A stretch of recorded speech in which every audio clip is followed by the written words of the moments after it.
Então, amigos, é com muita alegria que vamos compartilhar reflexões, trazendo alguns apontamentos iniciais e depois abrindo para uma interação que seja, portanto, capaz de poder atender o emergente que venha do grupo.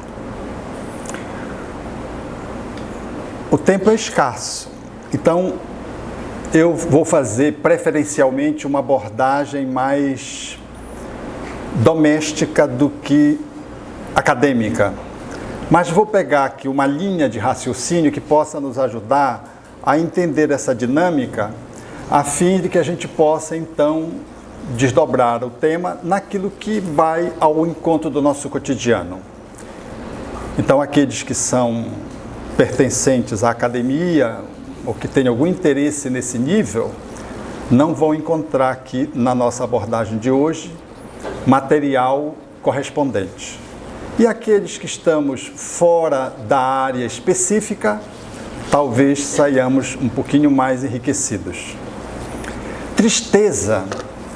Eu não sei se vocês sabem o que é tristeza. Alguém fica triste aqui? Levante o braço.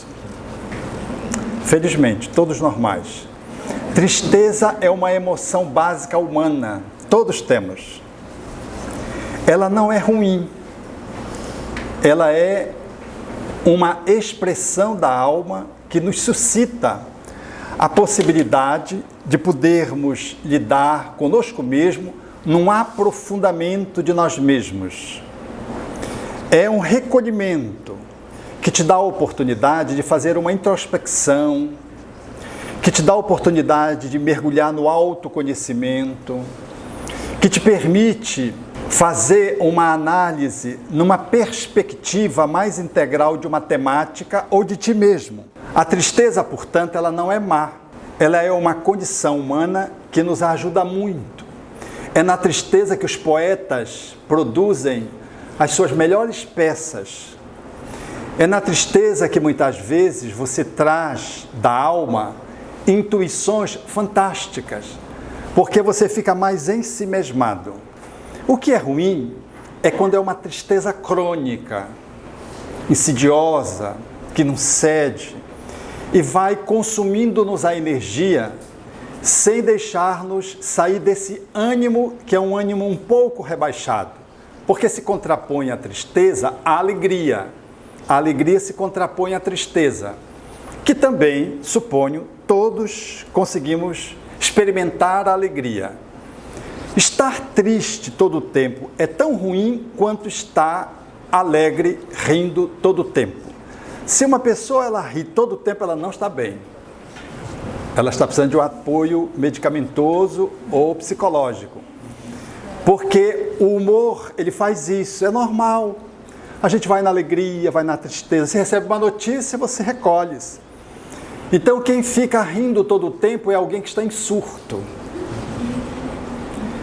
Mas viver a alegria como estado de alma mais permanente é muito saudável. Quando a alegria ela assume dentro dessa flutuação do humor uma proporção mais intensa do ponto de vista da sua manifestação, ela comparece com o nome de euforia. A alegria é desejável, euforia não. A euforia é o estado da alma em que a pessoa perde um pouco a conexão com a realidade. Ela fica como quem acaba de tomar algumas doses de bebida alcoólica. Já viram isso, né? A pessoa fala demais, se é enfermeiro fica como dono do hospital, se é soldado vira general, a pessoa começa a perder a contato e ela começa, se ela é tímida, ela já quer subir na cadeira, já quer fazer discurso. É o eufórico. Aí a gente diz, eu adoro o papai quando ele bebe. Porque quando ele bebe, ele fica alegre. Não, ele não fica alegre. Ele sai do caramujo onde ele se esconde e aí faz uma série de posturas, de posições eufóricas. E depois ele volta para um estado que vem aquém da alegria e aquém da tristeza. E às vezes cai no processo depressivo. Todo alcoólatra bebe, vive a euforia, mas é depressivo. Todo alcoólatra é depressivo, porque o alcoolismo é uma substância depressiva. Então é desejável a alegria, mas não é desejável a euforia, que está presente nos psicoativos, substâncias, que está presente em algumas doenças, como o transtorno da bipolaridade, a pessoa fica eufórica, falando demais, pensamento acelerado, e fica assim muito tchan, mas um tchan que não cede, eufórica. E a tristeza, portanto, é o contraponto da alegria e que também tem um rebaixamento para além da tristeza. Quando o humor ele recai para além do limite da tristeza, a gente diz que a pessoa está deprimida. Se a tristeza e a alegria são normais, a euforia e a depressão nos polos opostos representam uma disfuncionalidade. Você não está bem, você está deprimido. Então, a tristeza, façamos dela uma grande amizade, uma grande companheira, para que ela possa nos ajudar a nos autoconhecer, a enxergar a vida de um lugar diferente, a podermos fazer a avaliação da nossa existência, a fazer produções literárias, fazer poesia, produzir algum material que exija intuição, circunspecção. É desejável a tristeza, mas a depressão não. A depressão, portanto, ela é um rebaixamento do humor para aquém da normalidade. Na normalidade, alegria, tristeza, alegria, tristeza. Na normalidade, euforia, depressão. Então, a depressão é uma manifestação do psiquismo aonde há uma queda da energia psíquica. E aí, ela deixa de ser uma emoção básica para ser um distúrbio mental, um transtorno mental, que se caracteriza dependendo do tempo em que ela se estabelece como um quadro que a gente chamaria de depressão maior. Olhando para essa figura aqui, ela já sugere o tema, onde nós vamos focá-lo. E olhando para cá, nós vamos perceber a depressão aqui como esse processo que a gente está trazendo como definição. A depressão, ela se caracteriza por um humor rebaixado e que tem a diminuição do prazer. E esse humor que está deprimido, aquém da tristeza, perduram por, no mínimo, 15 dias. E ao lado desses dois sintomas chaves, que é a ausência de prazer, a pessoa não tem prazer de comer, não tem prazer de relacionar-se sexualmente, não tem prazer de alimentar-se, de sair, de ver um programa de humor, uma novela, um noticiário, ela não tem prazer de receber os melhores amigos, não tem prazer nem de receber os seus filhos. Ela está deprimida e ela, com o humor rebaixado, sem prazer, se demorar mais de 15 dias, ao lado de outros sintomas que vamos aqui logo mais assinalar, ela está então com uma patologia. Depressão é patologia, não é frescura, não é faniquito, não é preguiça, não é moleza. Há que se ter um profundo respeito às pessoas que têm depressão. Porque quando você trata o deprimido com essas terminologias que eu caracterizei, achando que é isso, você empurra ele para baixo. Ele piora. E ele piorando, você não está ajudando, dando bronca nele. Levante daí, você não está vendo que você tem 2 olhos, 2 ouvidos, 2 pernas, tem tanta gente que não tem isso, está cego, paralítico, a gente começa a arrasar, matar o cara. Ele já está chumbado, aí você reforça o quê? A culpa. Poxa, como é que você fica aí? Então, quando a gente vai assinalando, na ânsia de ajudar, diz, olha, você tem uma família, você tem filhos lindos, olha os seus filhos, mas ele se sente culpado, porque ele não consegue ter prazer, não consegue ter um humor recuperado. Então a gente não ajuda, a gente pode até estimular os filhos, a gente dizer que tem os filhos, você vai melhorar, os seus filhos estão aqui para junto com você, ajudar você a melhorar. Você vai melhorar para cuidar dos seus filhinhos. Olha, é diferente de dizer, tem os teus filhos aí, rapaz, levanta daí, mulher. Isso é devastador para a pessoa que está depressiva. Então, a depressão é uma grade onde você está aprisionado a ela. E aonde você sente um complexo de culpa, porque você não consegue se mover. Ela é leve, moderada ou grave. Nos estados mais graves, a pessoa não quer sair nem da cama, não quer tomar banho, não quer comer.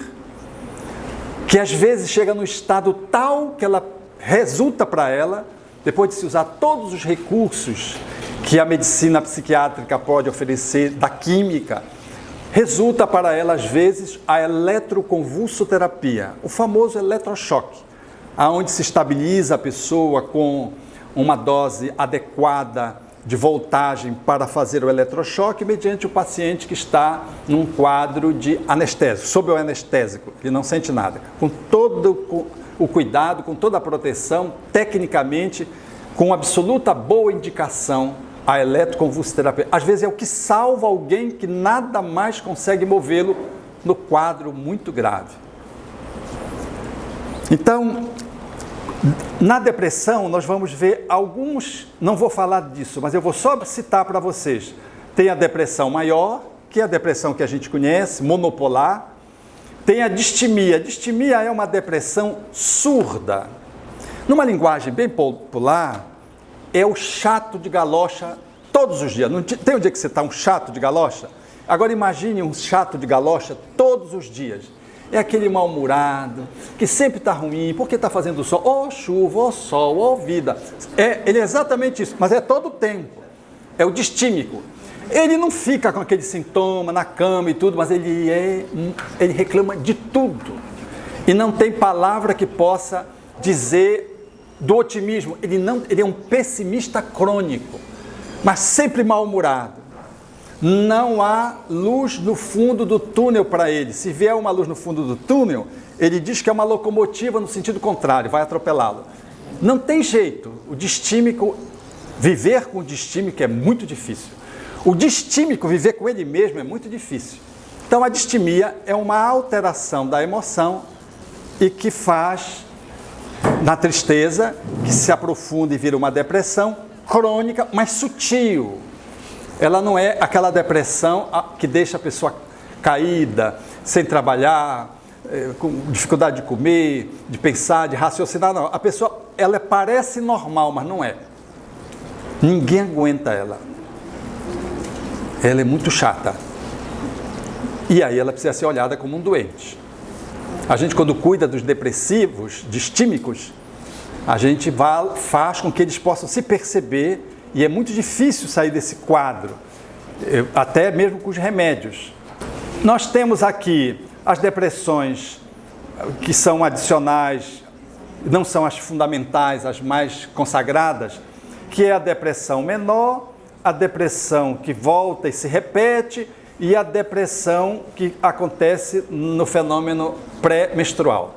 Há mulheres que se irritam e há mulheres que deprimem. Então, são manifestações de depressão que acontecem aqui. E há uma depressão que comparece no transtorno bipolar, que é aquele que vai na euforia e que vai na depressão. Ele circula no bipolar, na bipolaridade. Aqui é só para vocês terem uma visão da depressão. Por que a gente deprime? O que faz a gente deprimir? A gente fica triste porque o amigo não telefonou, porque o filho não passou, porque você deu uma bronca no filho, ficou chateado e ficou ensemismado, meio triste. Você fica triste porque não teve aumento no salário. Você fica triste porque o seu candidato não está bem cotado nas pesquisas de intenção de votos, que nunca são verdadeiras, né? Mas você acredita que ele está caindo, sobretudo porque você é depressivo, ou tem uma tendência depressiva. Aí você vai e aprofunda na tristeza, né? Fica só na tristeza. Se você tem uma tendência depressiva, você cai na depressão, você aprofunda para a depressão. Mas se você não, você fica triste aquele dia.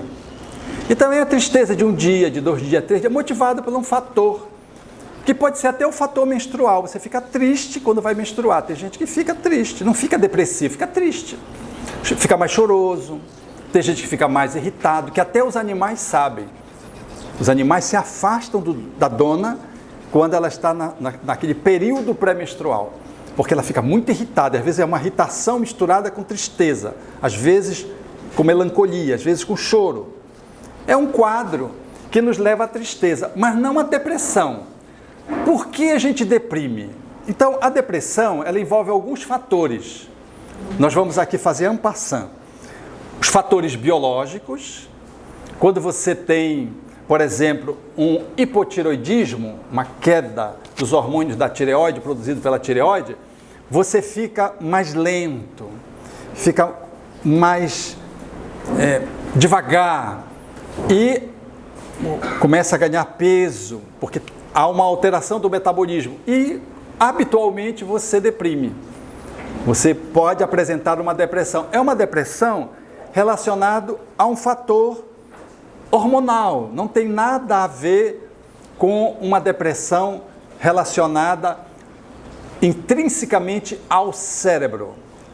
É um fenômeno que se dá, às vezes, paralelo no organismo, biologicamente, mas que não está relacionado ao órgão que adoece quando está depressivo, que é o cérebro. O cérebro é o nosso órgão que adoece.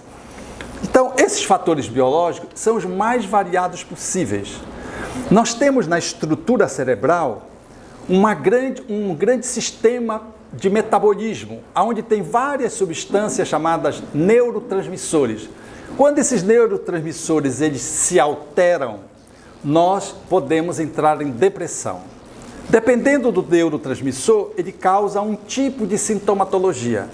Então, alguns neurotransmissores fundamentais e básicos, quando eles estão com uma cota de presença no cérebro para estabelecer o metabolismo cerebral, o funcionamento cerebral de forma inadequada, quando eles estão numa dosagem aquém, a pessoa entra num processo depressivo. É por isso que se usa os remédios, para tentar equilibrar o quimismo cerebral, esse metabolismo cerebral. Assim como temos o metabolismo do fígado, temos do rim, nós temos no cérebro, que é o equipamento correspondente à nossa função da nossa mente. Então, os fatores biológicos, nós temos os fatores genéticos. Pessoas que têm pais, mães, que são avós, que são depressivos, têm uma tendência a apresentar depressão, porque dispõem de genes que, se ativados, podem gerar depressão. Uns deprimem, outros não deprimem. Por exemplo, meu pai tinha depressão dentro do formato bipolar, e nós somos 7 consanguíneos, nenhum de nós apresentou depressão, nenhum, nem bipolaridade, muito menos. Então, temos uma carga bem direta, é o pai, logo imediata, mas não desenvolvemos a depressão. Por quê? Porque não se desenvolve a depressão geneticamente porque tem um gene. É como um interruptor, você acende ou não acende. Então, acender o interruptor é mover, ativar o gene, é que faz com que você possa deprimir. É como o câncer de mama, que está determinados tipos de câncer de mama relacionado a genes. Então, tem 50% das mulheres que têm esse gene que desenvolve e 50% que não desenvolve. Então, hoje na medicina, tem-se uma compreensão genética diferente do que se tinha até então. Antigamente, se pensava que todo o processo genético era determinante. Então, tinha uma ditadura da genética. Então, as pessoas já entravam sabendo que iam adoecer porque o gene era determinante. Hoje, não. Hoje, a nova compreensão é da epigenética. É tudo que está em torno do gene, que pode ativar o gene ou não. E o que pode ativar o gene? Pasmem.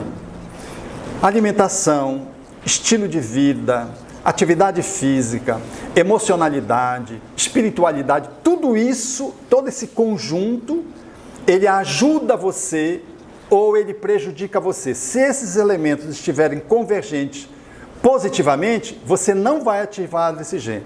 Se eles estiverem negativamente, você vai ativar o gene e vai apresentar aquela patologia gênica. A depressão está dentro desse quadro.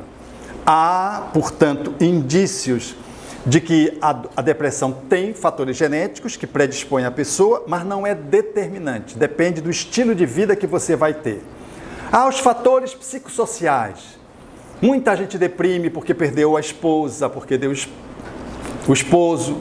Tem gente que fica alegre quando perde o esposo, né? Você vai dar parabéns para a viúva?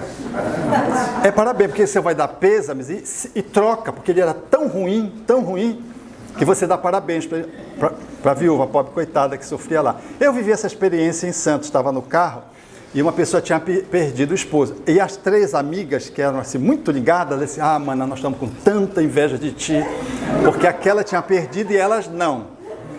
Então disse que hoje, quando se perde uma pessoa, ao invés da gente dizer o que será de mim, a gente diz quem será de mim, porque aquele já foi e não valeria muito a pena.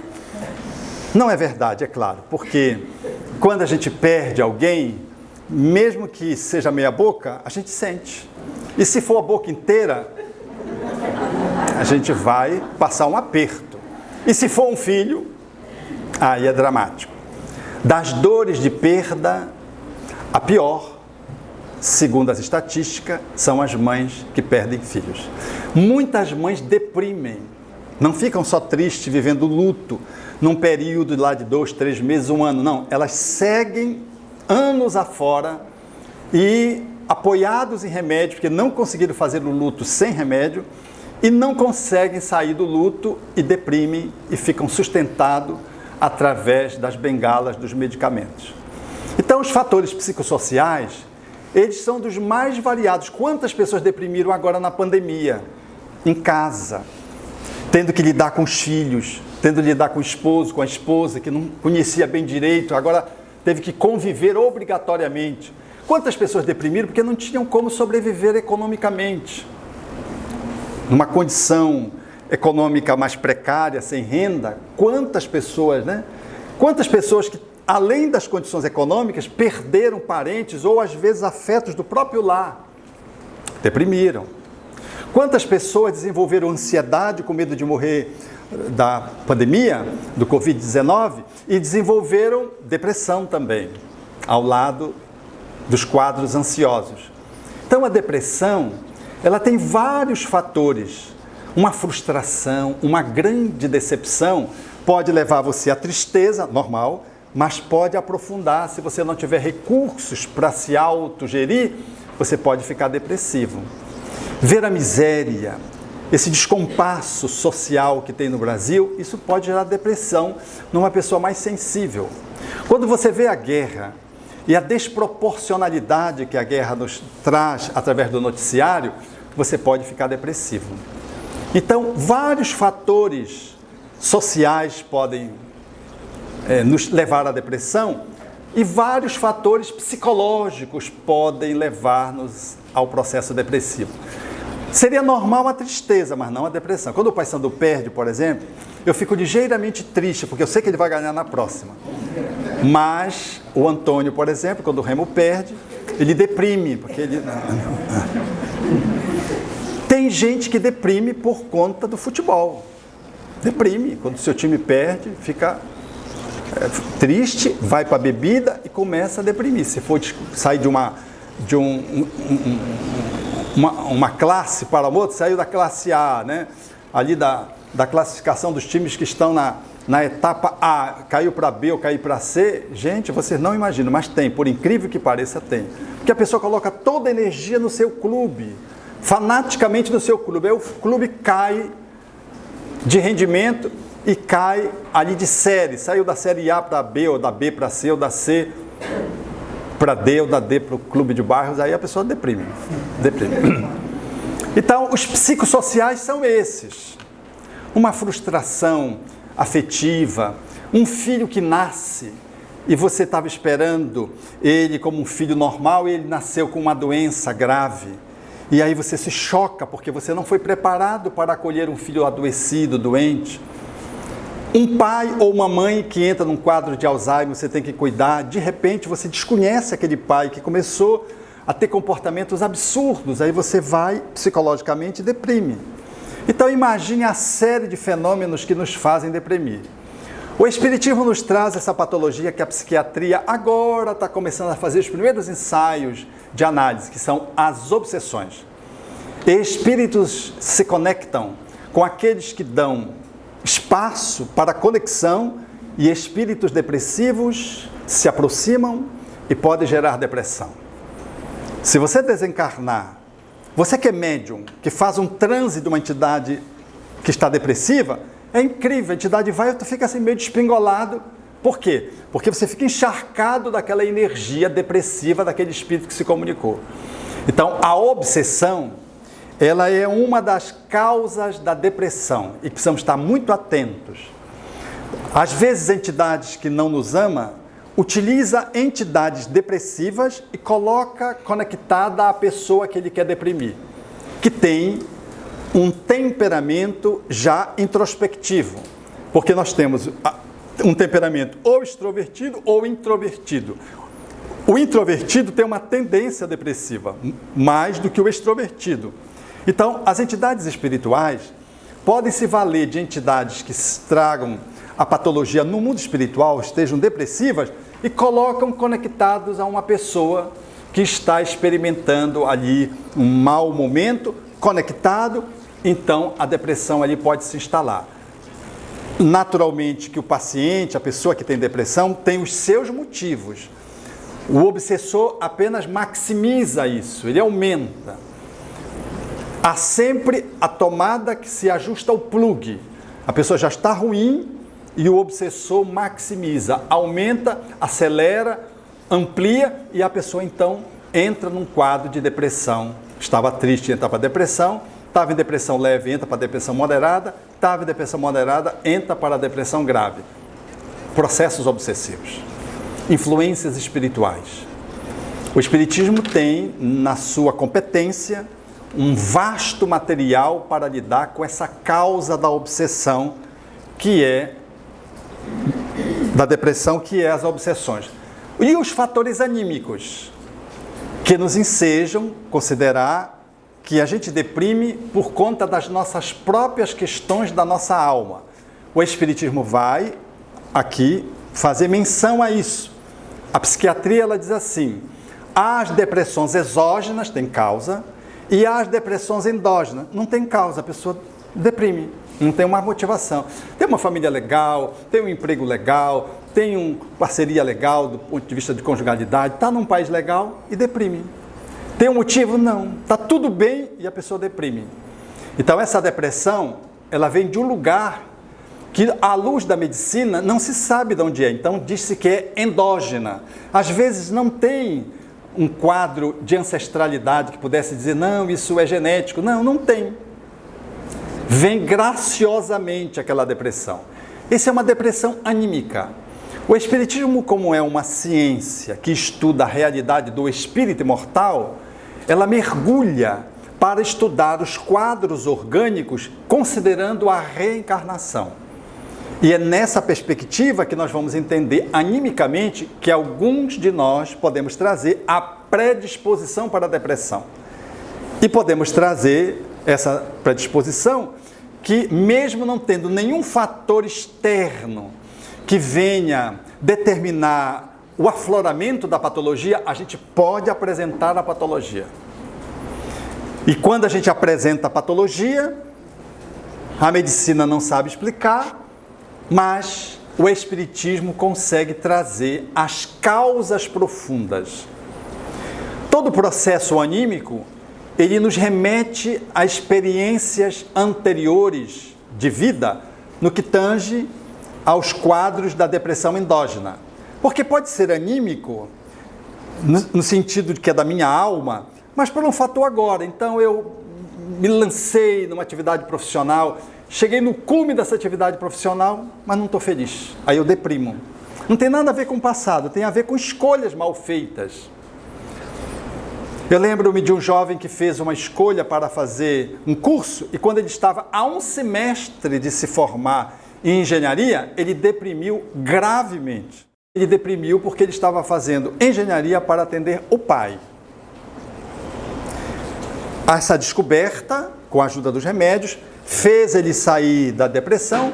Ele começou um outro curso e nunca mais teve depressão. Era uma depressão exógena, causada por um curso que ele se impôs fazer, achando que o pai queria que ele fizesse, E nem ele mesmo se deu conta de ver de que ele estava nadando contra a correnteza. Faltando um semestre para concluir o curso, ele deprimiu. Eu lembro-me também de um jovem, que eu tive a oportunidade de acompanhá-lo com sintomas de ideação suicida, aonde ele passou num curso de medicina, que é um curso sempre muito concorrido, e deprimiu logo no primeiro semestre. E era um jovem com uma capacidade incrível, uma inteligência fabulosa, afável, gostoso de se poder lidar com ele. E nós, ajudando, nós descobrimos que ele deprimiu porque ele achou que o pai queria que ele fizesse medicina.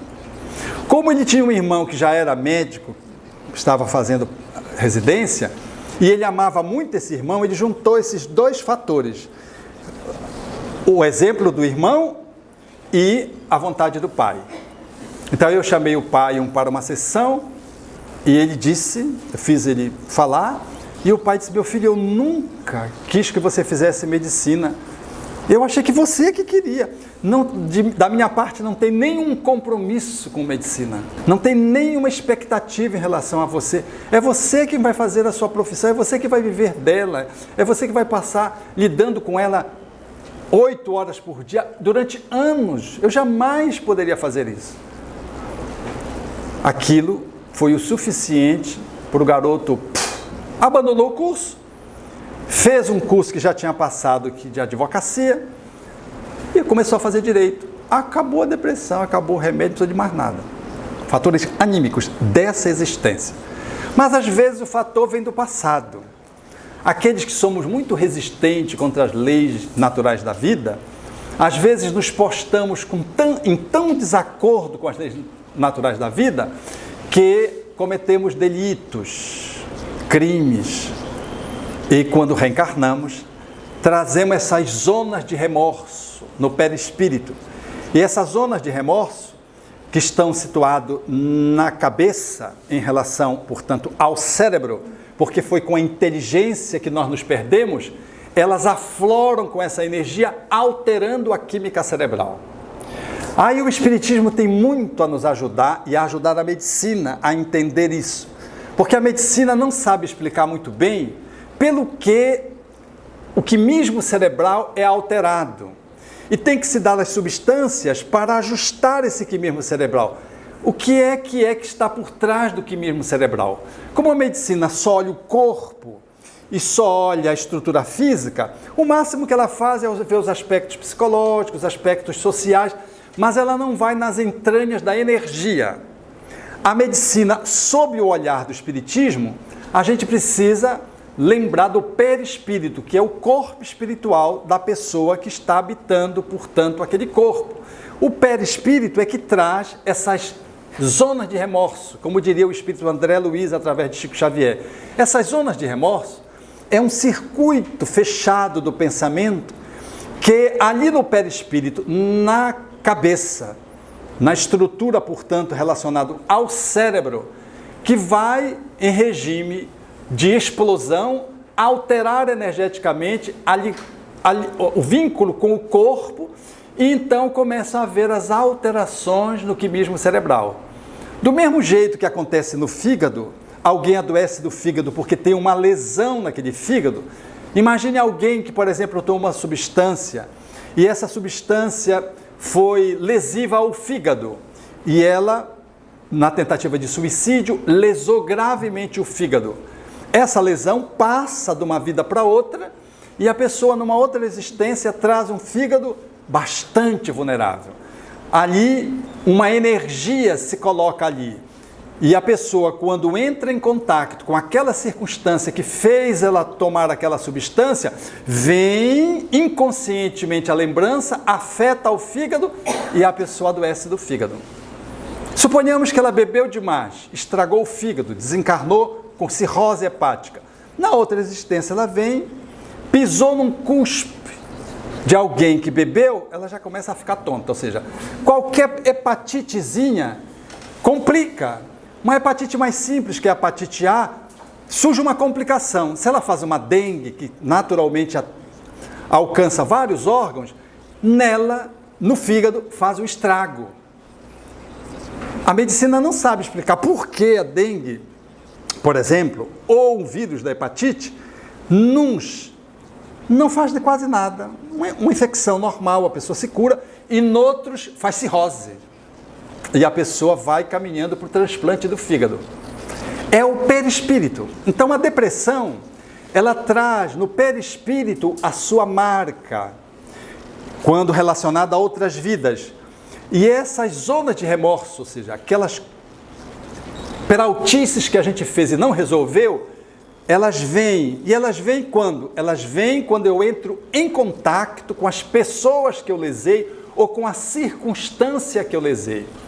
Então, quando eu passo naquela profissão, naquele concurso, aí eu deprimo, porque eu entrei em contato com o que eu fiz no passado. Quando meu filho nasceu meu filho, aí veio em mim a memória do que eu fiz com ele, aí eu deprimo. E as pessoas não sabem explicar. Mas se você fizer uma regressão, você vai saber explicar. Ela vai se dar conta de que ela deprimiu depois que nasceu o filho, ela deprimiu depois que determinada idade, e sem um motivo plausível.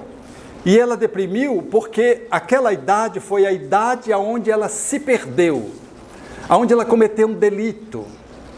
E aquele delito ficou marcado e não justiçado numa outra existência. E ela traz como culpabilidade, complexo de culpa, mas inconsciente. Aí quando chega aquela idade onde ela cometeu o delito, vem uma memória profunda, alterada no perispírito, vai para o cérebro, aí o cérebro começa a viver o desconcerto.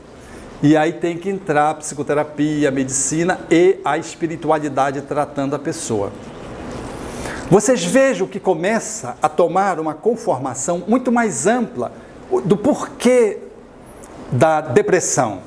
Aquilo que é a alteração do cérebro passa a ser a ponta do iceberg. Por quê?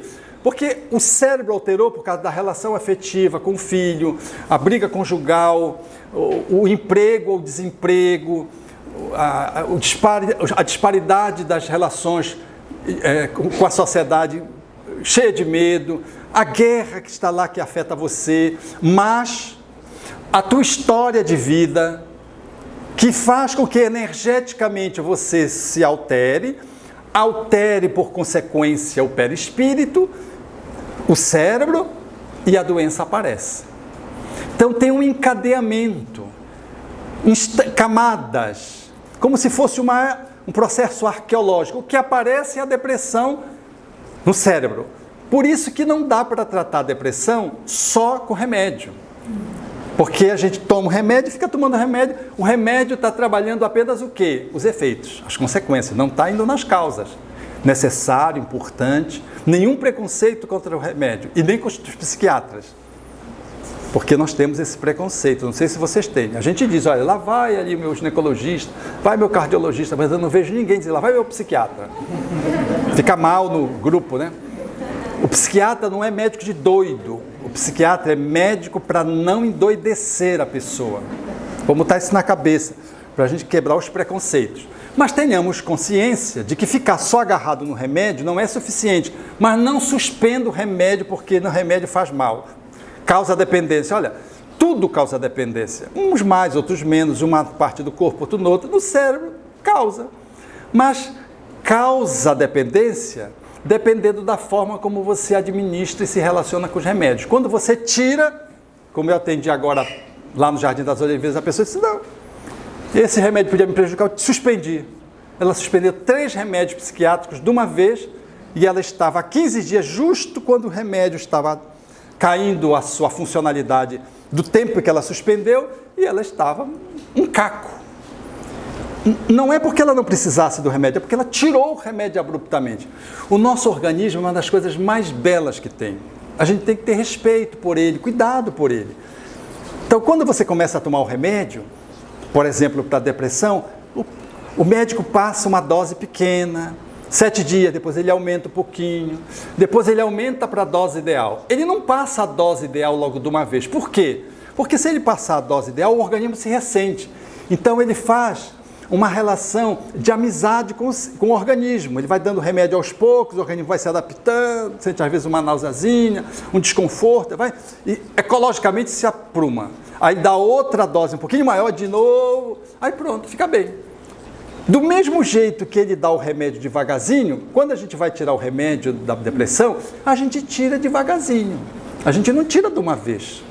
Mesmo que a pessoa não esteja precisando mais do remédio, já se curou no sentido de que fez psicoterapia, afastou os obsessores, melhorou interiormente, já está vivendo o amor, a caridade, está... Não suspenda o remédio de uma vez, porque quando você suspende, o organismo diz, e aí, o que aconteceu comigo aqui? Então você vai tendo que desmamar, tirando aos poucos os remédios, gradualmente você vai reduzindo a dose, dando a oportunidade para a pessoa voltar para o seu equilíbrio. Então essas coisas eu estou falando aqui para a gente poder se dar conta de como é que elas se dão. E aí como é que acontece a depressão? É o humor rebaixado, é o prazer que a pessoa não tem, mas essas alterações que podem se dar. O sono, ou a pessoa fica com insônia, ou dorme demais. Sem precisar dormir, ela dorme, nunca descansa. Ou então ela não dorme, fica com insônia. É o processo da concentração que fica prejudicado, a pessoa quer estudar, não consegue, quer ler um livro, não consegue, vai para a sua escola, não consegue aprender porque não consegue concentrar, no trabalho fica muito disperso, fica comprometido a sua ocupação. Portanto, tudo que a pessoa faz, ela rende menos, se atropela, faz errado nas suas ocupações ou atividades profissionais. Ela tem ideações de morte, às vezes tem pensamentos suicidas. Como a depressão é um processo de encolhimento da energia, é um fenômeno como se fosse morrer. Então, muitas pessoas têm tendências ao suicídio, especialmente aqueles que já cometeram suicídio. Quando deprimem, vem a memória do suicídio como uma indução de um automatismo. Tem que ter muita vigilância, porque senão a pessoa comete o suicídio. E às vezes a pessoa que comete o suicídio já cometeu mais de uma vez o suicídio, então a tendência é maior. E aí, dependendo do caso, do estágio, você precisa fazer um trabalho não só medicamentoso, não só psicoterapêutico, mas de acompanhante, para manter a vigilância, ajudando a família a poder vigiar aquela pessoa, porque ela está no limite de poder se suicidar a qualquer momento, porque ela já está planejando o suicídio. E ela, se é um ex-suicida, tem muitas chances de cometer o suicídio se ela não for ajudada. Então, o fenômeno da morte está presente, o peso se altera, a pessoa deixa de comer ou passa a comer mais do que devia, engorda ou emagrece. Ela fica com complexo de culpa, quase sempre o depressivo tem muita culpa, ela tem um retardo psicomotor, ela fica mais lenta, fala mais devagar, a voz parece que ela está em câmara lenta, as pálpebras caem um pouquinho, o brilho dos olhos é menor. Você olha para uma pessoa depressiva, você já sabe, né? Pelo brilho dos olhos. Quando você olha para os olhos de uma pessoa que está amando, você vê que brilha os olhos da pessoa que está amando, não é verdade? Mas quando ela está depressiva, os olhos ficam baços, a produção da lágrima diminui. Então ela fica nesse processo rebaixado. Socialmente ela fica difícil do trato social, fica mal-humorada, recolhida, esquisita. A gente precisa ter muita paciência com a pessoa que está depressiva, sobretudo se é um grau moderado ou grave. Mesmo leve, você precisa ter paciência, porque ela fica chata. Nada você agrada, ela não ri, né? E ela reclama, e ela acha que está incomodando, e aí você leva ela para passear achando que ela vai melhorar, você quer cobrar dela, né? E ela não melhora, aí você fica chateada e dá uma bronca nela, porque você acha que não resolveu o passeio, a bronca vai resolver. Não resolve, não é assim. Eu lembro de um cidadão que teve depressão, e um amigo do trabalho foi visitá-lo. Essas coisas que não existem quase na Terra. A gente lida com depressão, né? Então eu sei como é atender o depressivo. Ele não queria saber de ninguém, nem de familiar ninguém. Esse amigo foi lá, aquele amigo, sabe, aquele amigo chato, persistente, insistente, foi e visitou. Ia toda semana visitá-lo. E ele via, quando nós tínhamos os nossos acompanhamentos semanais, vinha e me dizia, eu perguntava, e o colega lá do trabalho? veio semana passada. E você, como é? Chato ele. E fica... Gente, esse amigo não desistiu. Acabou que ele foi melhorando. O amigo que levou para fazer as caminhadas, que é uma das indicações para lidar com depressão. O amigo que convidou os amigos de profissão dele, porque a encrenca foi na profissão, para ir ao shopping, almoçar, diminuindo a tensão que ele ficou de voltar para o trabalho. O amigo que fez essa caminhada era o amigo do coração.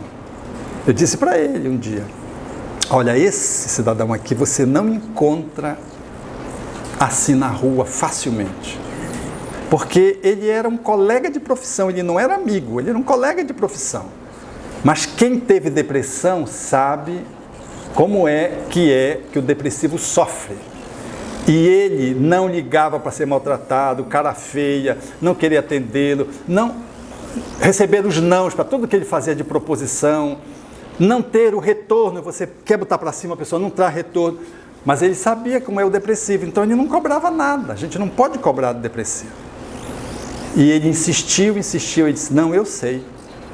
Esse amigo era um colega de trabalho, agora ele é o meu amigo. E esses movimentos ele fez sem nenhuma intervenção, não foi assim o terapeuta que procurou e disse para ele fazer, não. Ele fez espontaneamente, com a sensibilidade dele. Então, é esse quadro que a gente precisa olhar, que socialmente a pessoa fica atrapalhada. Energeticamente, a pessoa fica com a energia lá embaixo, não tem energia para nada. Não tem energia para relacionamentos sexuais, não tem energia para o trabalho, não tem energia para cuidar dos filhos, não tem energia para nada. Às vezes falta energia para tomar banho. Então, é uma baixa. Isso é o como. Para que? A grande pergunta que se deve fazer. Para que a gente deprime? O tempo já correu, né? Eu estava aqui distraído. Para que a gente deprime? O porquê é uma pergunta que nos remete à causa. O para quê é uma pergunta inevitável que devemos fazer. Porque senão a gente vai ficar olhando para trás. Não. O porquê a gente entender a dinâmica biológica, a dinâmica psicológica, a dinâmica social, a dinâmica espiritual, a dinâmica anímica da minha alma. O que é que me motivou a ficar depressivo? É o porquê. Pelo que eu cheguei aqui.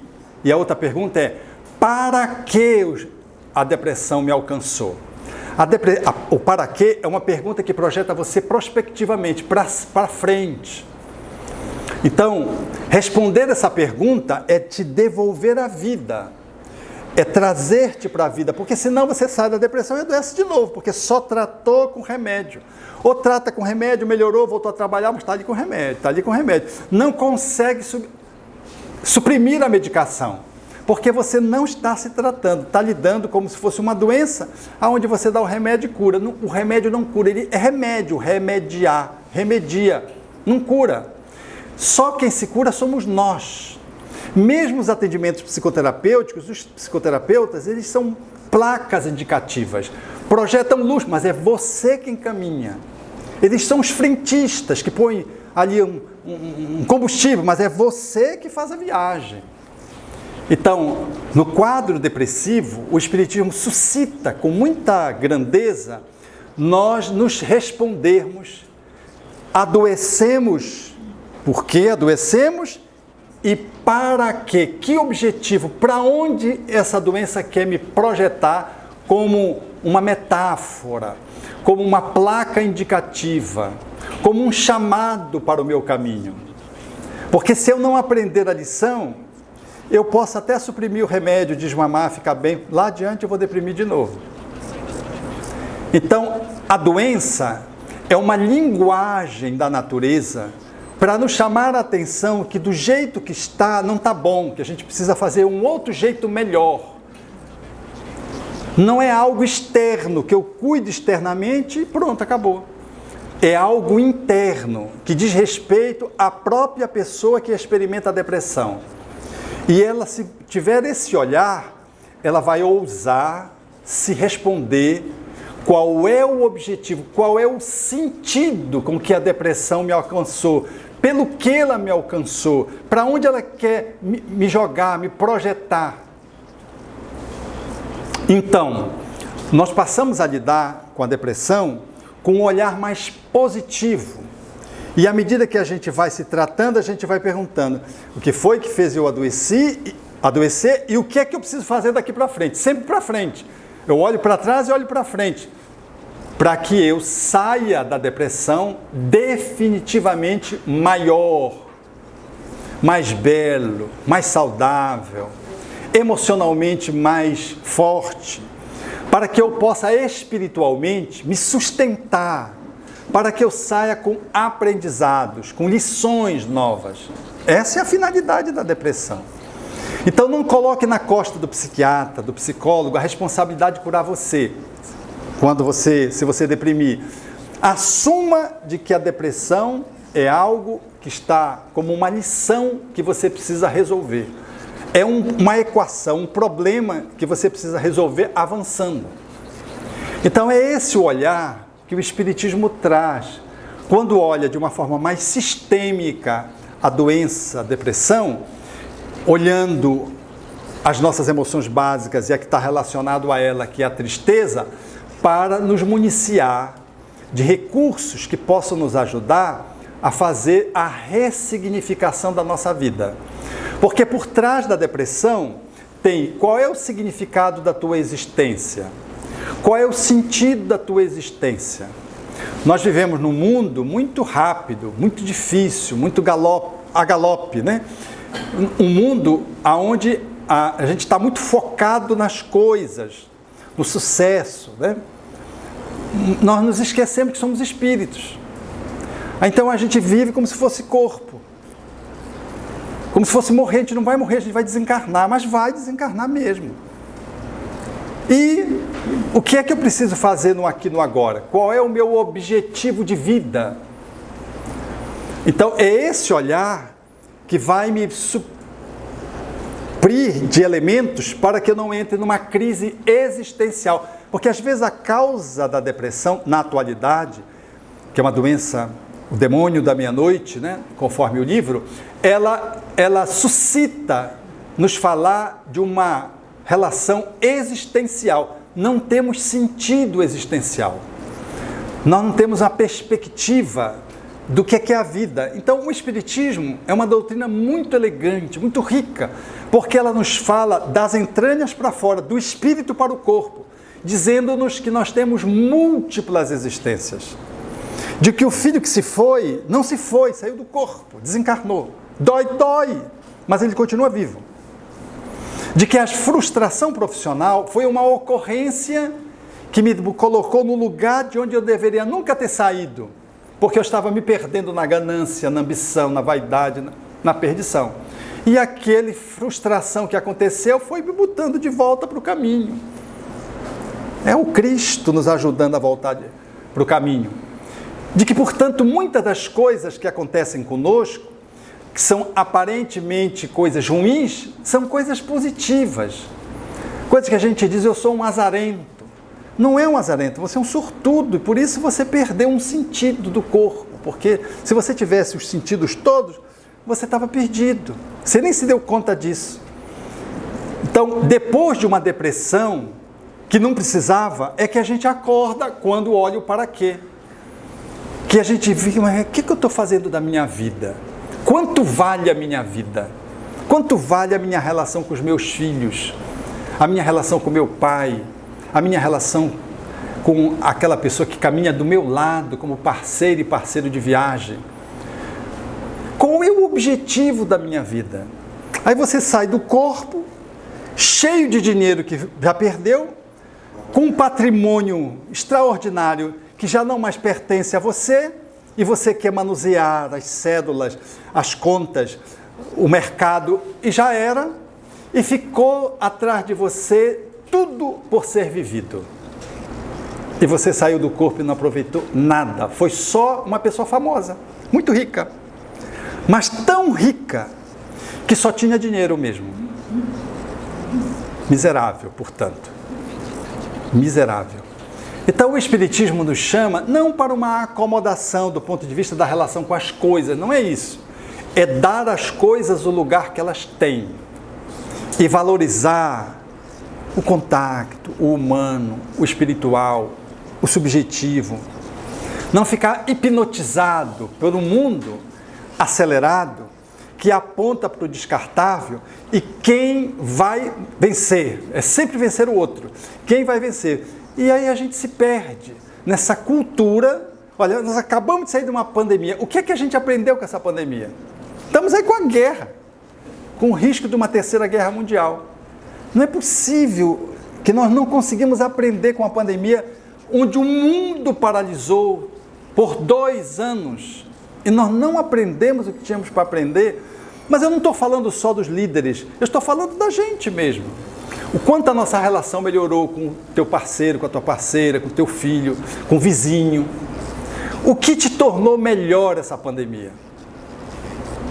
Então, a proposição espírita é com esse olhar, essa visão cósmica, esse sentido transpessoal que o Espiritismo nos oferece, a gente vai vacinando-se contra a depressão. A gente vai criando um ambiente interior energético, vívido, que em nível perispiritual sustenta o nosso equilíbrio mental, porque sustenta o nosso quimismo cerebral. A nossa cerebração, ela reflete os ideais que você tem, os pensamentos que você cultiva, a oração que você faz, o exercício da amorosidade que você se entrega, a caridade com que você se empresta, fazendo regularmente. Então, é nesse viés que talvez eu queria dizer a vocês que nós precisamos estar mais atentos, porque a vida passa tão rápido, meus amigos, e quando a gente vê, já era. Eu quero compartilhar com vocês uma experiência para encerrar e a gente abrir para o debate, que eu vivi no Paraná. Eu estava autografando na fila e veio uma senhora e me trouxe um livro infantil, e o livro não é meu, e normalmente a gente autografa os nossos livros. Aí ela disse: autografe para minha filhinha, e começou a chorar. Eu disse: o que foi que aconteceu? Ela disse-me assim: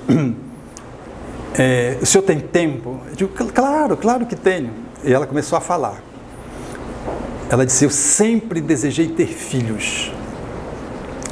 E quando eu estava noiva, eu comentando com meu noivo que eu queria ter filhos, ele disse que não queria.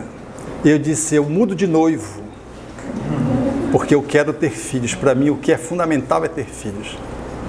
Então, doutor Alberto, eu casei com ele e não conseguia ter filhos. Aí eu fiz inseminação artificial várias vezes e não conseguia, até que eu consegui. Veio 2 gêmeas lindas. E aí eu tinha tanta gana de ser mãe que eu abandonei o meu trabalho para só cuidar dos meus filhos.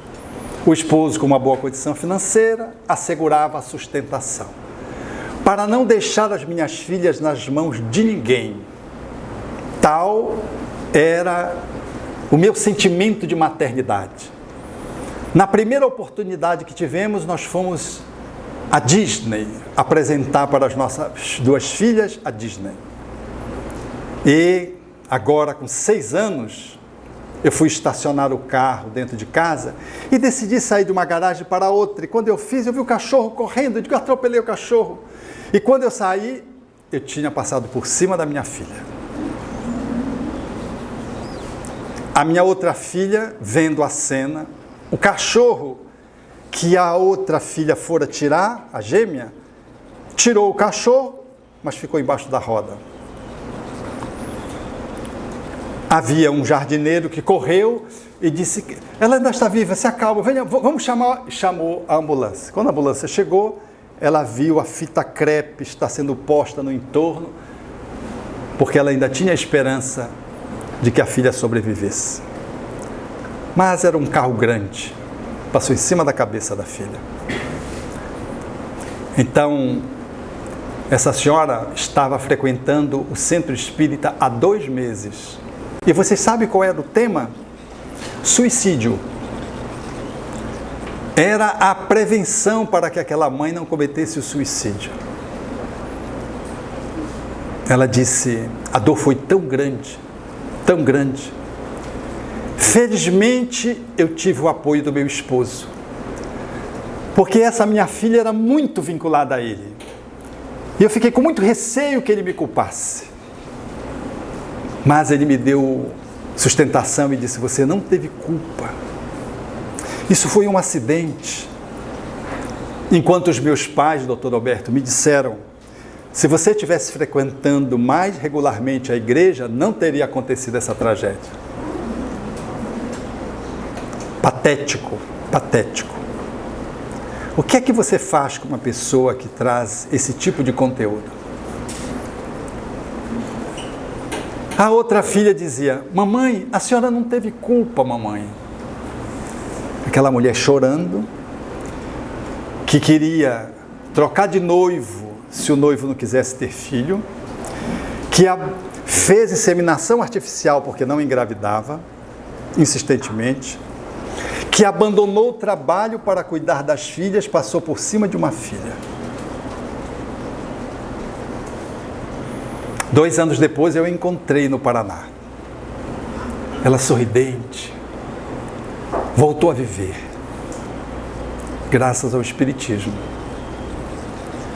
Quando ela me contou, eu levantei, abracei eternamente e disse para ela: eu sinto muito, mas não esqueça de que você tem uma outra filha. A outra você devolveu para o divino, mas ficou uma com você. O Espiritismo é essa doutrina desse tamanho, que nos resgata dessas circunstâncias dramáticas que dificilmente nós conseguiríamos se não tivéssemos a compreensão das leis que nos regem a existência.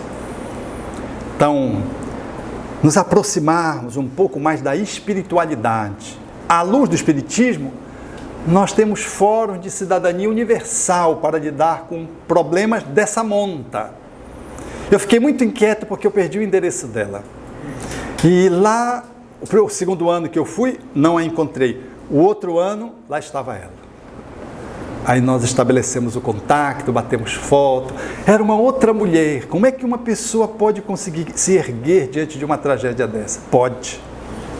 Pode. O ser humano, ele tem um potencial incomensurável para superar-se. Incomensurável. Então, é o para quê que o Espiritismo chega e faz a festa no nosso coração e nos devolve a alegria de viver. Muito bem, vamos para as perguntas? É levantar o braço e faz da onde você está. Ela primeiro. Aqui. Não é. Lá e lá. Vavá. Eu? É. Eu tenho 2. Eu queria voltar a uma parte da sua fala, que você refere a fatores obsessivos, tá? Quando nós criamos uma condição para aproximação, tá? E você falou também na questão das drogas psiquiátricas, que a pergunta que eu faço é muito objetiva, tá? De que maneira as drogas psiquiátricas, de certa forma, elas vão anular essa interação entre o espírito obsessor e o espírito obsediado? Muito boa. Mesmo nos quadros de depressão movidos por obsessão, mesmo nesses quadros, nós precisamos usar a medicação se o médico passar. Por quê? Especialmente se a pessoa for médium, ela fica muito vulnerável aos espíritos. E a mediunidade, conforme Kardec diz, está radicada no cérebro, ela está no cérebro. Então a pessoa está muito vulnerável às influências espirituais, porque ela está em si mesma com uma sintonia baixa. Então as entidades têm um fácil acesso, sobretudo se ela for médium. A medicação cria um bloqueio, as chamadas medicações neurolépticas. Elas como que fazem uma parede, diminuindo, não impedindo, mas diminuindo, que esse circuito mental possa se estabelecer. Então, se a causa for genuinamente obsessiva, predominantemente obsessiva, ainda assim, a pessoa, dependendo do grau, precisa tomar remédio. Se for uma depressão leve, não precisa. O protocolo é psicoterapia. Se for uma depressão moderada e for de causa obsessiva, a pessoa pode sair sem remédio? Pode. Mas ela pode tomar remédio? Pode também. Deve tomar remédio? Depende da situação. O remédio vai ajudar, porque ele vai... Os médicos psiquiatras espíritas, às vezes, fazem uma subdose para ajudar aquela pessoa a fazer esse bloqueio, minimizar o bloqueio dessas interferências que se faz pela via do cérebro, especialmente nos médiuns. Então, há medicações que ampliam, estimulam. Se você toma um LSD, ele amplia o teu psiquismo. Se você fuma um baseado, ele amplia. Mas se você toma álcool, ele chapa você. Dependendo da substância, ou ela faz um processo depressivo, ou ela faz um processo estimulante, ou ela despersonaliza, como é o caso da maconha, que despersonaliza. Então, os remédios, eles têm a finalidade de atender, de conformidade com o psiquismo que a pessoa está apresentando, o médico passa um remédio que tem este ou aquele efeito de conformidade com a necessidade que a pessoa está apresentando. No quadro depressivo, os remédios são os antidepressivos. Quando tem processos espirituais, associa-se os neurolépticos, que fazem essa barreira para diminuir as interferências espirituais. Mas isso se o médico for espírita, porque ele sabe disso. Se ele não for espírita, ele vai passar porque vai melhorar. Ele não sabe desse detalhe. Ele passa porque a pessoa não está melhorando só com antidepressivo, ele associa uma medicação neuroléptica e a pessoa melhora. E tudo de bom. Qual é o prognóstico? Essa pessoa vai melhorar, se fizer o tratamento espiritual, vai melhorar, e não vai precisar de remédio, vai desmamar e vai ficar sem remédio. O paciente depressivo de origem predominantemente obsessiva, ele vai ficar sem remédio se ele fizer o tratamento direito. Porque não é o espírito que vem e faz a obsessão, é o indivíduo que é vulnerável ao espírito. Se ele se trata, ele se cura. Kardec usa uma imagem que é encantadora. Ele diz assim: não adianta matar as moscas, cure as feridas. Curar a ferida é eu me curar, as moscas, os obsessores, metaforicamente, não tem atração, não conecta. Mas enquanto eu não curo, eu estou usando o unguento, que é o remédio, eu estou me tratando para fechar a minha conexão com o espírito que está me deprimindo. Então, é por esse caminho aí que nós vamos seguindo, associando medicina e espiritualidade. Uma advertência. No centro espírita, a gente tem mania de suspender remédio e dizer que tudo é espiritual. Como psiquiatra, que não conhece espiritismo, acha que tudo é cérebro, não a considera obsessor. Não, eu estou vendo aqui um cara aqui engarguelado, que está engasgado, com uma corda no pescoço, eu vejo, o psiquiatra está delirando, ele larga remédio, ele nunca vai pensar que é um espírito obsessor, salvo você de estudar espiritismo. Então, nós agimos com exclusão. Um mau dirigente espírita, um mau entrevistador, analisa selvagemente de que tudo é espiritual e não tem nada orgânico, e o médico analisa que tudo é orgânico e não tem espiritual. São análises excludentes, infelizmente. O espiritismo, ele junta. O espiritismo veio fazer a aliança da religião com a ciência. Ele conecta. E nós, eticamente, não mexemos no que os profissionais estão fazendo. Mesmo se você for da área de saúde, perceba que a medicação está exagerada, intensa, demasiada, a pessoa está grogue, já está melhor, você não mexe no remédio. Você encaminha para o profissional fazer o ajuste do medicamento. Diz, olha, eu tenho a impressão que você está precisando do atendimento do seu profissional. Ele vai ajustar o seu remédio. Por quê? Você vai e mexe, a pessoa que estava melhorando piora porque ela foi para cá e disseram lá no centro espírita que isso é espírito. Eu não vou mais tomar esse remédio. Aí pronto, estava indo tão bem, aí suprime o remédio antes do tempo. Era só para diminuir a dose. Enquanto você está fazendo o seu tratamento espiritual, enquanto você está melhorando psicologicamente, se for obsessão, enquanto você está fechando as suas feridas, das suas imperfeições que causam as obsessões. Você, querida, por favor.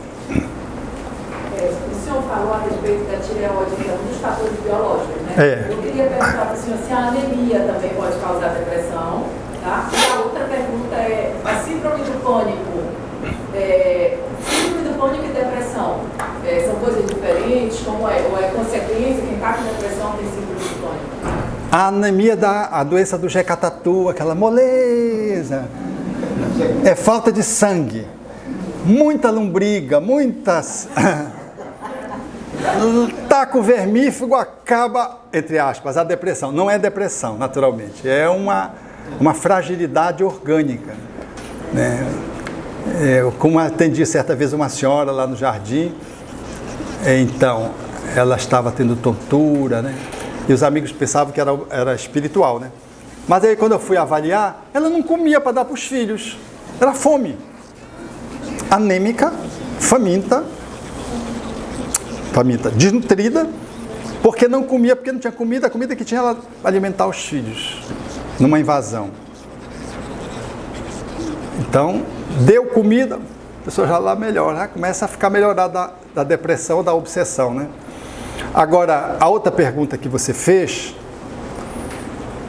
foi sobre a síndrome do pânico. A síndrome do pânico é uma entidade médica que está relacionada à ansiedade, que cresce, fica tóxica e transborda e dá uma crise envolvendo os hormônios e você tem a percepção que vai morrer. O coração bate, às vezes você está vendo televisão, está lá no Silvio Santos, rindo, e vem aquela crise, que você não está estressado, está rindo. E não é por conta do Silvio Santos que você está tendo a crise de pânico. Mesmo você se divertindo, vem, você está sentado na cadeira, olhando o horizonte, aí vem, porque teve uma crise e a crise começa a se repetir depois. Vem esse impacto dos hormônios, envolvendo ali a suprarrenal, o coração bate rápido, você começa a suar, a respiração parece que fica curta e você tem a impressão que você vai morrer. Esse é um sintoma muito, né? E as pessoas já sabem que você não vai morrer, porque é a 100ª vez que você quer ir para o hospital achando que vai morrer. Nem os médicos mais aguentam, e lá vem o fulano, porque ele vem, né? Mas a pessoa diz, não, mas agora é. Até que ela começa a perceber que ela não morre. Ela não é gato, mas não morre. Não tem certeza. Aí ela começa a lidar, a administrar a crise. Naturalmente ajudada pelos médicos que começam a mostrar que a síndrome do pânico não mata. Todo quadro de ansiedade tóxica, do transtorno de ansiedade, que pode trazer a síndrome do pânico ou não, ele pode ter um sintoma de depressão. Sintoma, não é a doença a depressão, o transtorno da depressão. Os transtornos do humor maior, a depressão, não é. É um sintoma, a pessoa fica deprimida. Mas fica deprimida, vamos usar assim uma expressão assim coloquial, michurucamente. O problema dela é a ansiedade. O carro-chefe é a ansiedade. Vem um apêndicezinha que é um sintoma da depressão. Diferentemente da depressão, doença, que às vezes, que é o carro-chefe, que às vezes vem um sintomazinho de ansiedade. Você vê depressivos que não são ansiosos e depressivos que são muito ansiosos. Mas a ansiedade é um sintoma do quadro depressivo. A pessoa sofre do quê? Transtorno do humor, depressão. Dentre os sintomas, ela tem ansiedade exagerada. O outro não, tem um transtorno de ansiedade apresentando crise de pânico ou não. E tem um sintoma de depressão. Uma terceira e última hipótese é que às vezes vem as duas patologias, são os premiados, vem as duas patologias juntas. Há uma co-enfermidade. A pessoa tem o transtorno do humor e tem o transtorno de ansiedade. Tem as duas patologias associadamente. Entendeu, querido? Diga. Assim, não é uma pergunta, é só para confirmar que o senhor está certo na hora que fala. Ai, graças a Deus que eu estou certo. Porque, assim, eu sou uma mãe que vai fazer 4 anos e 3 meses agora, que eu também devolvi um filho meu. Um acidente lá em Recife, vai fazer 1 mês que eu estou morando aqui. Então, assim, logo no início, me levaram para o psicólogo. Mas eu cheguei lá, eu passei uma hora olhando para a cara dele e ele para a minha. Então, ele prescreveu um bocado de remédio, né, para me dormir, para dizer o que, não sei o que. E eu não quis. Onde eu achei meu conforto e o meu pilar foi no centro. Não sei se o senhor conhece a Uniluz, lá em Recife. Foi onde eu encontrei o meu apoio. ao nunca tomei remédio. Meu filho sofreu num acidente de helicóptero, o pai é piloto e o mais novo também é piloto, também não fiquei com trauma. Certo? É onde eu me fortaleci. Então o senhor está certo, assim, o centro, o espiritismo, é assim, para mim, é a coisa mais maravilhosa do mundo. Eu só brigo um pouquinho com Deus, porque o Senhor não me levou antes? Me levou na dor, né? Porque eu fui conhecer o centro pela dor. Mas assim, é maravilhoso, e quando o Senhor diz que o centro é tudo, realmente, para mim é tudo. Quem tem essa sintonia com o Espiritismo, que bom. Mas quem não tem, a gente deve estimular a espiritualidade. Que essa pessoa cultive uma religião.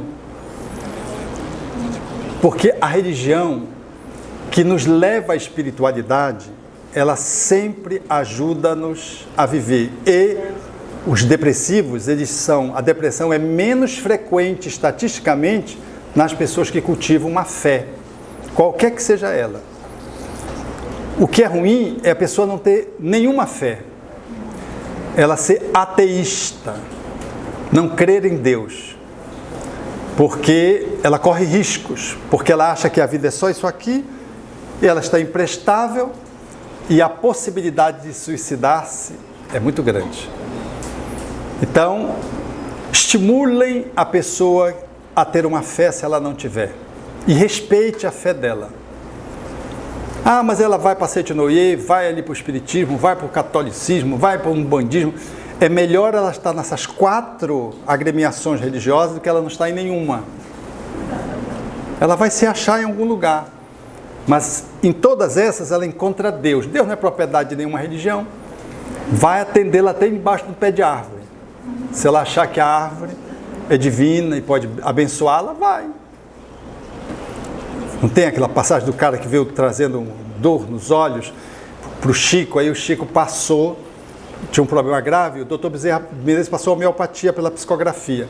O cidadão levou, tomou a psicografia, voltou muito melhor. Aí o Chico disse, que tal, meu filho? Ah, fiquei bem. Ficou, que bom, né, os remédios? Não, os remédios não fizeram efeito, não. O que fez efeito foi um toco. Eu olhava para o toco foi me curando. Olhava para o toco foi me curando. Aí o Chico, naquele jeito dele simples, meu filho, onde é que está esse toco? Porque eu quero dar uma olhada. Porque ele tinha problema de vista também, né? Ele não foi brigar com o cara que era a homeopatia, que o doutor Bezerra tinha passado. Não. Vai brigar com a crença do cara que achava que era o toco. Ainda pediu para dar uma olhadinha no toco. Então esse é um respeito. Mas o que você disse, minha linda, é isso mesmo. A religiosidade, a espiritualidade. Porque há religiões que não levam, às vezes, à espiritualidade. Esse é o grande drama. São fracasso das religiões que se transformaram num negócio, num bazar, e não levam à espiritualidade. Mas se a pessoa ela é de fato religiosa, ela cultiva uma fé, ela tem uma espiritualidade. E ela tendo uma espiritualidade, ela está mais prevenida para, na sua dinâmica psicológica e mental, para não ter depressão. E se tiver, para sair, porque ela tem a fé. Porque a fé é um ingrediente fundamental no processo da espiritualidade para a recuperação das pessoas. Então, a senhora que perdeu um filho, né? E está aqui diante da gente, contando, partilhando a sua experiência, eu quero te agradecer. É um exemplo vivo do que a gente está dizendo, né? Porque muitas pessoas desistem de viver e ficam vivendo a morte. Porque o amor, ele é um sentimento o mais forte que se tem. Conhecimento. Mas se o vetor do amor ele está invertido, você corre o risco de promover, pela intensidade desse sentimento, você pode converter o efeito contrário. Então, uma mãe que ama muito um filho e que perde o filho, às vezes ela está 10, 15, 20 anos presa naquele amor, mas no sentido inverso, deprimida. A vida não tem sentido para ela. E ela ficou paralisada pela intensidade do amor que perdeu o eixo do equilíbrio e se adoeceu. Como é amor doente, ele tem uma intensidade, uma repercussão, causa um estrago na pessoa. Então tem que se mexer nesse vetor, tem que se alterar o redirecionamento para apresentar o amor. Foi por isso que eu disse para aquela senhora no Paraná: cuide da sua filha que ficou. Porque eu já vi o casal trazer o seu drama e falar da sua dor de ter perdido um filho. E ambos, depois de falarem exaustivamente, o profissional atendendo ouviu o filho e perguntou para o filho. E o filho disse assim: eu perdi o meu irmão e perdi meus pais. Os pais esqueceram do filho que ficou. Estavam presos no filho que desencarnou. Então é essa dinâmica que a espiritualidade, na perspectiva espírita, nos ajuda a ter um olhar diferenciado, para não ficarmos paralisados com o nosso amor congelado. A gente segue adiante, ainda que doa, porque toda dor que vem, eu contei o caso dessa senhora, porque é impossível que você explique sem a reencarnação o caso dessa senhora. Tudo focada na família e a tragédia acontece inconscientemente, através do desvelo dessa mãe, num acidente de um carro. Então isso é karma, isso é uma experiência muito dolorosa, que se você não tiver um outro olhar, você sucumbe. Roberto, pois não. É até o contrário. Nessa problemática que a mulher, a família, às vezes a mãe, encontra forças para fazer um trabalho de solidariedade, uma ONG, não é? De reconstruir alguma coisa. Ela sai, você falou, né, que o amor está invertido, então ela vai para fora. Ela leva depois que ela passa do luto, que ela curte o luto, que é natural, ela tem essa força de buscar, não é, lá fora. Aí eu me lembrei agora daquele cantor antigo, que era o único filho, Cazuza, né, que ela mantém até hoje, não é? Todo aquele projeto, eu acho que ela está mantendo até hoje aquele projeto, né, de criança. Enfim, você vê uma família perde um ente querido com câncer, aí de repente eles focam, não vamos trabalhar agora no hospital de câncer, não. Então isso tudo é um caminho, né? Tudo isso é um segmento para que a gente possa sair desse casulo, né? Achar que nós estamos sofrendo, somos os únicos a sofrer, e vai em busca. Isso para mim, particularmente, eu não sei, mas eu acho que é a melhor terapia que tem. Pois é, então a gente precisa ser ajudado a fazer essa transição, né? Porque para a gente às vezes está claro, mas para o outro não está. Então esse ato pedagógico de levar o outro, de encaminhar o outro para fazer esse caminho, é que eu acho que as casas espíritas, elas bem equipadas com os entrevistadores, têm chances de fazer isso com muita competência, ao lado dos profissionais da área da psicologia, da psicoterapia, que têm essa missão de cuidar dessas pessoas que fazem essas perdas e contribuem de uma forma incrível. Por fim, amigos, eu quero dizer como falta cristianismo no cristianismo desses dias, né? Ou, se preferirem, como falta Cristo no cristianismo desses dias. Acho que a mensagem de Jesus, ela é o ponto fundamental para que a gente possa pensar numa psicoterapia de vanguarda, dado o exemplo que ele deu, dada o fato da superação da morte, do atendimento à viúva, do atendimento a Lázaro que morreu, segundo as irmãs. Jesus passa e vai nos dizendo como é que nós temos que lidar com as intempéries da vida. O Espiritismo traz a figura de Jesus de volta, nos apresenta sem nenhum rebuscamento de culto externo, respeitáveis nas religiões que implementam esse tipo de prática, e nos dá um Cristo vivo, descrucificado, para que a gente possa usar no nosso cotidiano para maximizar a nossa saúde mental, a fim de que a depressão não encontre guarida. E se tiver, dentro do quadro das nossas experiências reencarnatórias, que vivermos esse processo, porque é possível que possamos trazer, se tivermos Jesus dentro do coração, ele será minimizado, se não transmutado. Eu lembro-me de José, o irmão de Chico Xavier, que atendia as pessoas que não conseguiam chegar no Chico. E ele fez isso durante longo tempo. E lá num dia ele tem um acidente vascular cerebral e ia ficar numa cama mediante um karma de 10 anos ele ia ficar numa cama. E o Emmanuel disse ao Chico, nós vamos aplicar um passe para desligar o José do corpo, porque ele tem um merecimento, porque ele está há 10 anos atendendo as pessoas que querem chegar em você, dada a multidão, não consegue. Eles foi, aplicou o passe e o José saiu do corpo. Passado um tempo, o José, conversando com o Chico, fora do corpo, disse, o Chico perguntou como é que ele estava, ele ainda sentia aquela coisa, zoamento na cabeça. O karma era tão intenso que mesmo com a ajuda da desencarnação ele ainda ficou azoado. E o Chico disse, peça a São Luís de França, porque o guia espiritual da obra de Chico era São Luís de França. Peça a São Luís de França que lhe ajude, ele vai passar pelas instituições que ele tutela, peça ajuda. Então Chico conta que no dia José viu uma mão que trazia um lírio e aproximou do nariz do José. E aquela flor se desfez entrando pelo nariz e o José curou. Depois o José vai e menciona para o Chico essa experiência que eu estou narrando para vocês.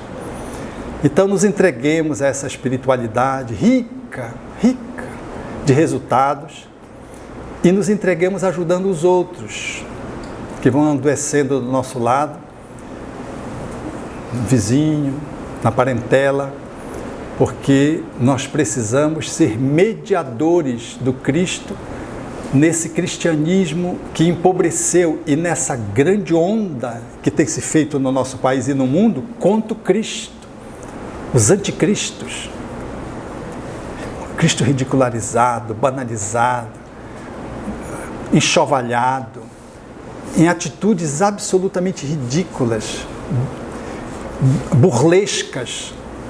Nós precisamos estar bem ativos para fazer valer esse Cristo nesse período de transição onde essas coisas estão acontecendo, porque nós ainda vamos ter muitas dificuldades, amigos, muitas dificuldades. Cadê o Antônio? Então vamos orar, queridos. Pai de infinito amor e de infinita bondade. Muito obrigado, Senhor, pela aprendizagem que Tu compartilhastes conosco através do nosso querido Alberto Almeida.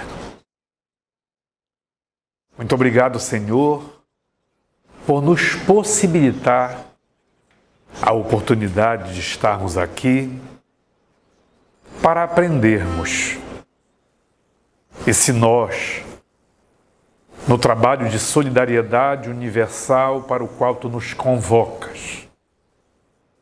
Aprendemos hoje como nós devemos participar da cura da enfermidade abordada.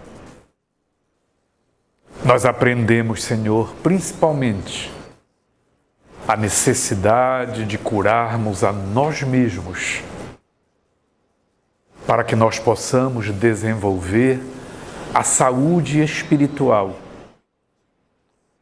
que há de nos permitir que, como espíritos imortais, nós possamos caminhar na direção do amor, da sabedoria e da beleza que Tu, por misericórdia, compartilhas conosco e esperas de cada um de nós o esforço de colheita dessas dádivas, porque nós fomos criados para a felicidade. Obrigado, Senhor, mais uma vez. E abençoa-nos a todos, para que, internalizando esses ensinamentos, nós possamos, como diz Jesus no Sermão do Monte, fazer brilhar a nossa luz, para que, através das nossas boas obras, os homens reconheçam, contemplem e exaltem a Tua misericórdia. Muito obrigado, Senhor.